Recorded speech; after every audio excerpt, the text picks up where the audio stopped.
Hello there everyone, and welcome to episode 0 of my new YouTube series called Entomophagy. This is Bart Coppens, your favorite online entomologist, looking trashy as ever. And you're probably wondering, what the hell Bart, episode 0? What is even an episode 0? Well, I'll tell you what's up here right now. My YouTube series called Entomophagy. It's a YouTube series where I will eat edible insects, right? A great variety of them. That's a brave thing to do. And I will judge them accordingly to their taste and other important properties, right? So it's sort of like a food review series. That's okay, but why do you need an episode 0? Well, episode 0, this is the episode where I lay down the rules and explain you the basis. Because I am going to judge these foods in 5 categories. I have my notebook here. And let's start with the first one. The first one is a very obvious one. It is taste. Of course, if we're going to review food, then the taste should really be an important factor, don't you agree?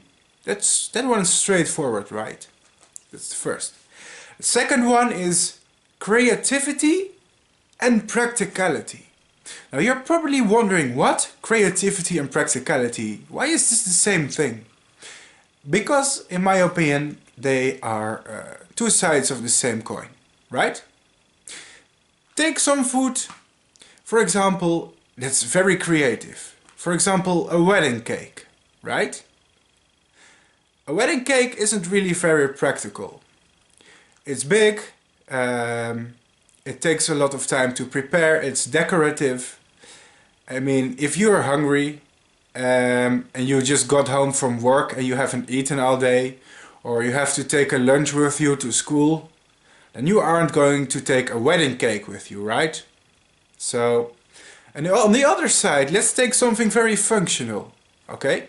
You're hungry, you need a quick snack, you need food right now, you don't have the time to make a lunch. What do you eat? An apple, a slice of bread, maybe one of those, like those grain bars, protein bars. A protein bar is a prime example of something that has a lot of practicality but almost zero creativity. This is because it balances each other out, I think. I think there's a common ground between something creative and something practical, but I think these things, they get in the way of each other, you know.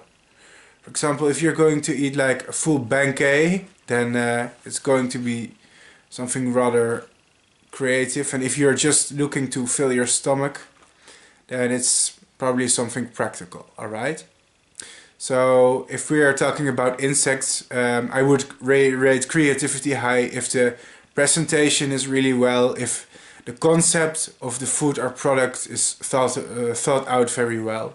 And I would rate the practicality high if it has, you know, daily usage. You know, if it has potential to be used in our daily lives and is functional. It's just functionality, okay? Creativity and practicality. It's one thing, okay? So you have taste, creativity and practicality. Now the third one is going to be ingredients and texture. Remember that one, ingredients and texture. Okay? That sounds relatively straightforward. Just that way I rate the way the ingredients have been incorporated in the food and if they blend together well or if they don't. The fourth one is going to be presentation and appeal. I repeat, presentation and appeal. Now this is basically the appearance of the thing alone, right? Judging by the looks, maybe a little bit by the smell or this and that. I mean, let's name something that would rate low, okay? If you put a scorpion on a stick and you roast it, then it would score low in presentation, right? But if you are thinking of a dish that involves scorpions and it's something complicated and good looking, then I would rate it high. the fifth element. Okay, so we have taste, creativity and practicality, ingredients and texture, presentation and appeal, and the last one I'm going to reveal it now. It's called the incorporation. Now, what is incorporation? Well, when I'm not just reviewing food, you see, I'm reviewing edible insects. Okay, so I'm not. So you know the thing behind, there's an ideology behind eating insects. There's a reason that the media has been pushing it over the past years. That's because there's you know, it has uses. Okay, insects need to be incorporated in our food, and it's sort of a novel thing. Okay, to eat insects.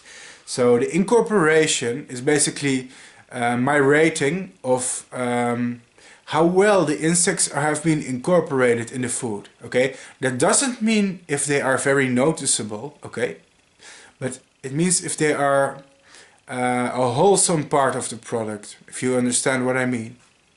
For example, insects can be incorporated in food pretty well, but it doesn't mean they are not noticeable. It means if they stand out in a good way. All right, you get what I mean with incorporation?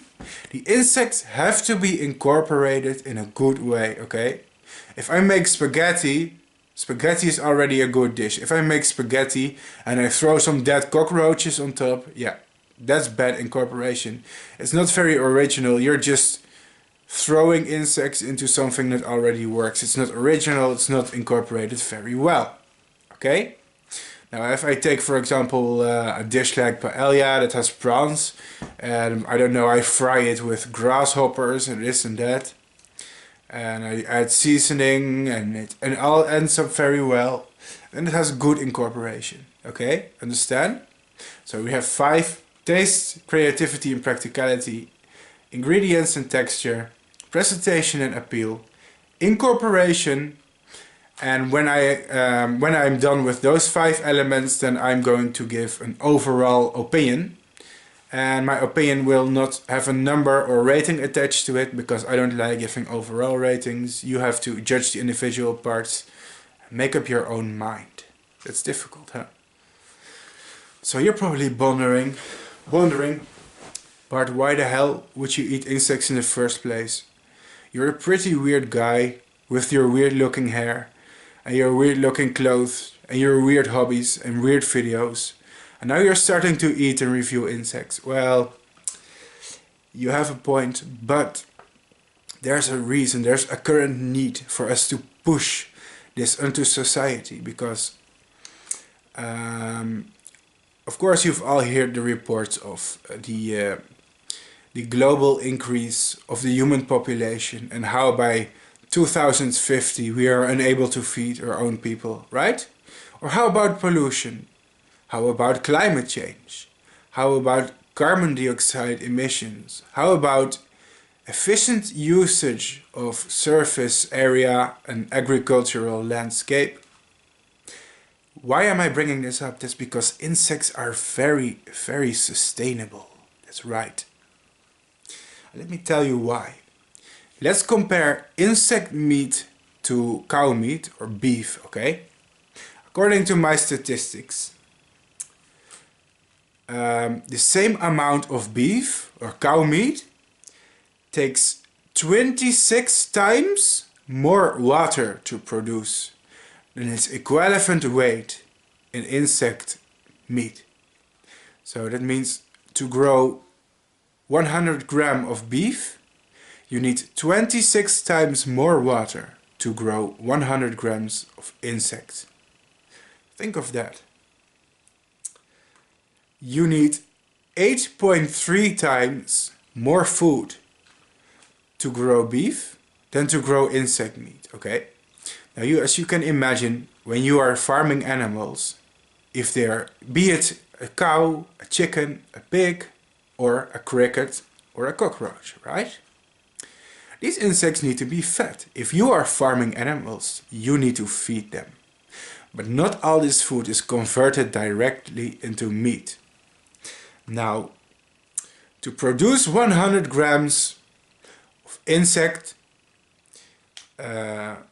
or 100 grams of beef, then for the beef you need 8.3 times more food. 8.3 times more food. And here's another spectacular one, okay? We're talking about land usage, okay? I'm using for this comparison, I am exclusively using cows or beef, okay? Think about it. To produce 100 grams of beef, you need 95 times more land than you need to produce 100 grams of insect. 95 times, that's almost 100 times more. And that's because, of course, cows are large animals that need to graze plants over a large surface area, okay? And even when they are not allowed to graze, then they're in these huge ass stables that cover a lot of land mass. Now, because of deforestation, we have to be careful with the way we use our lands, okay? It's not sustainable to keep producing agricultural grounds, basically, the way we do right now. To produce cattle, to produce agricultural crops, okay? This is the main reason that habitats and the environment is being destroyed, because we are deforesting it for plantations of oil palms, of rice plantations, or to produce soy or this and that, what else.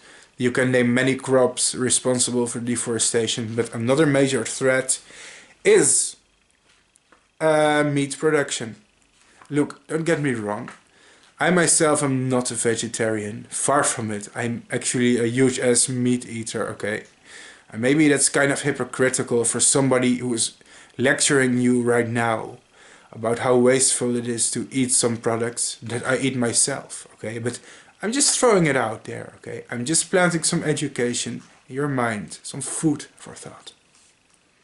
Now, if we're talking about carbon emissions, carbon dioxide, then basically cow meat, I should call it beef. Cow meat sounds so, you can tell that English is not my native language, but beef takes 7.7 more times more carbon dioxide to produce.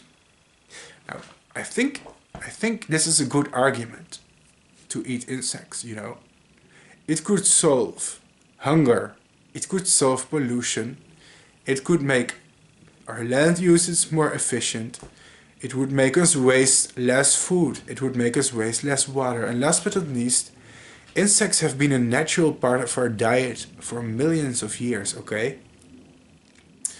Culturally, we have been raised to be disgusted by insects, especially in the Western cultures. But I'll tell you that in many parts of the world, people are still enjoying insects. That doesn't mean that you should enjoy them overnight just because I told you you should like them now. But reconsider and test your comfort zone, please. That's a good thing for the environment.